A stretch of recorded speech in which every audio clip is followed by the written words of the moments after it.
రాష్ట్రంలో స్త్రీ శక్తి పథకం కింద మహిళలందరికీ కూడా ఉచిత బస్సు ప్రయాణం కల్పిస్తోంది కూటమి ప్రభుత్వం. ఈ క్రమంలో మహిళలు బస్సులో ప్రయాణిస్తున్న మహిళలతో మాట్లాడే ప్రయత్నించేద్దాం. వారు ఏ విధంగా ఫీల్, ఎందుకంటే ఇన్ని రోజులు కూడా డబ్బులు ఇచ్చి టికెట్ తీసుకునేవారు. ఈ రోజు నుంచి కూడా కేవలం ఆధార్ కార్డు, ఏదైనా గుర్తింపు కార్డు చూపించి టికెట్ తీసుకుని ప్రయాణం చేసే వెసులుబాటు అయితే ప్రభుత్వం కల్పిస్తుంది. సార్, అంతా మాట్లాడే ప్రయత్నించేద్దాం. ఏమన్నా టికెట్ తీసుకున్నారా? తీసుకున్నాం సార్. ఫ్రీయేనా? ఫ్రీయే సార్. ఎలా అనిపిస్తుంది? ఇన్ని రోజుల నుంచి డబ్బులు ఇచ్చి ప్రయాణం చేశారు, ఇప్పుడు ఫ్రీగా ఉంటుంది, ఎలా ఉంది? బాగానే ఉంది కానీ సార్, ఇది కాకుండా ఫీజులు కూడా తగ్గించి కొంచెం వైద్యానికి, విద్యకి వాటికి ఇస్తే బాగుంది అనిపిస్తుంది సార్. ఇలా అంటే ఫ్రీ బస్ బాగానే ఉంది, కాకపోతే డబ్బులు ఇచ్చి జర్నీ చేసుకోగలం కానీ విద్యకి, వైద్యానికి ఉపయోగిస్తే బాగుంటుందని నా అభిప్రాయం సార్.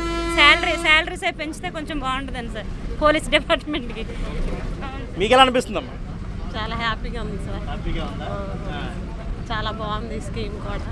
మేడం గారు అన్నట్టు ఫీజులు అవి కొంచెం తగ్గిస్తే బాగుంటుంది. మహిళలకు ఉపయోగపడుతుందా? ఉపయోగపడుతుంది సార్. అమ్మ, ఎలాగుంది ఫ్రీ బస్సు? బాగుంది. ఇన్ని రోజులు డబ్బులు ఇచ్చావు, ఇప్పుడు ఫ్రీగా వెళ్తాను, ఎలా అనిపిస్తుంది? బాగానే ఉన్నదండి. పొలంలో మాత్రం రేట్లు మాత్రం రైతులకి సప్లై లేదు, మరి ఇంకేటి చెప్తాము. అది కూడా ఇస్తే బాగుంటుంది. రైతులకి సప్లై లేదు ఉంది, కిండ్లు రాలేదు, మన ఎలాంటివి ఏం లేవు కదా. సప్లై రైతులకు ఉపాయించితే కదా మనం అందరం బతుకుతాము, వాళ్ళకి ఉపాయించలేనిది ఎందుకు ఇది అంతా. సో అదేవిధంగా మరికొంతమంది మహిళలతో మాట్లాడే ప్రయత్నం చేద్దాం. చెప్పండి అమ్మ, మీకు ఎలా అనిపిస్తుంది? చాలా బాగా అనిపిస్తుంది సార్. మధ్యవర్తి కుటుంబం వాళ్ళకి చాలా బాగుంది, హ్యాపీగా ఇప్పుడు మహిళలందరికీ ఉపయోగపడుతుందా ఈ పథకం? ఉపయోగపడుతుంది.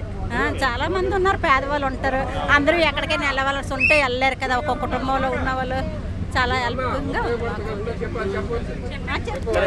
అదేవిధంగా ఒకసారి కండక్టర్తో మాట్లాడే ప్రయత్నం చేద్దాం. ఎలా ఉందండి మహిళలకు ఫ్రీ జర్నీ? ఫ్రీ జర్నీ బాగానే ఉందండి ప్రస్తుతానికి అయితే. మరి అందరూ కూడా స్టేట్ అంతా ఒకే లెవెల్ అందరూ ఆధార పట్టుకుని కండక్టర్ని, డ్రైవర్లు ఇబ్బంది పెట్టకుండా, తగులు లేకుండా అయిపోతే మాకు హ్యాపీ. అది అంటే ప్రభుత్వం మీకు, అంటే మీ డిపార్ట్మెంట్ కావచ్చు, ఎలాంటి ఇన్స్ట్రక్షన్స్ ఇచ్చింది మీకు ఈ ఫ్రీ బస్ సంబంధించి? ఫ్రీ బస్ సంబంధించి ఎవరికి ఇబ్బంది లేకుండా అందరినీ స్వేచ్ఛగా తీసుకెళ్ళిపోయి ఆధార్ కార్డు చూసి అందరికీ వివాదాలు లేకుండా చూడమందండి ప్రభుత్వం. సో ఇది మహిళలందరూ కూడా చాలా ఆనందంగా ఫీల్ అవుతున్నటువంటి పరిస్థితి ఉంది. అదేవిధంగా మిగతా రంగాల్లో కూడా ప్రభుత్వం చొరవ చూపాలని మహిళలందరూ కోరుకుంటున్నారు. కెమెరామెన్ హరీష్తో శివశంకర్, బిగ్ టీవీ, విజయనగరం.